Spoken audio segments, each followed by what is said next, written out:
uPaddington Makanza uthi odadewabo ababili kanye nesihlobo bebeyobona umama wabo ogulayo kanti bebengabantu abebezosheshe bebuye. Having to see the pictures of all the deceased just to identify your deceased. I had two sisters that were in the accident and one family friend. So far we've been able to identify the one sister and the family friend, and we're still looking for the other sister. So it's been a frightful experience and dreadful. Uthi uhulumeni waseZimbabwe umemezele ukuthi uzothwala zonke izindleko zemingcwabo yabashonile. What we've been told now is the Zimbabwean government has declared it a national disaster. So the government will assist all the burial costs. It's just they haven't broken it down on how the assistance will come.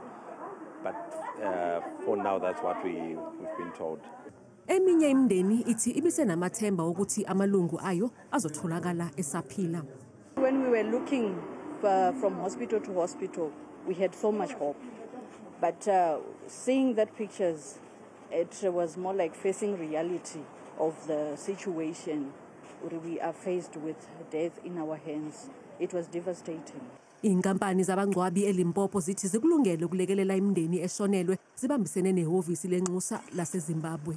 We're just here to give moral support to the Zimbabweans that have perished in the bus accident, alongside with the embassy of Zimbabwe. In terms of the process, unfortunately, we all have to wait for all the postmortems to be concluded, and then thereafter, that's when the paperwork process will take place. Imbangela ya Lengozi namanje ayikaziwa.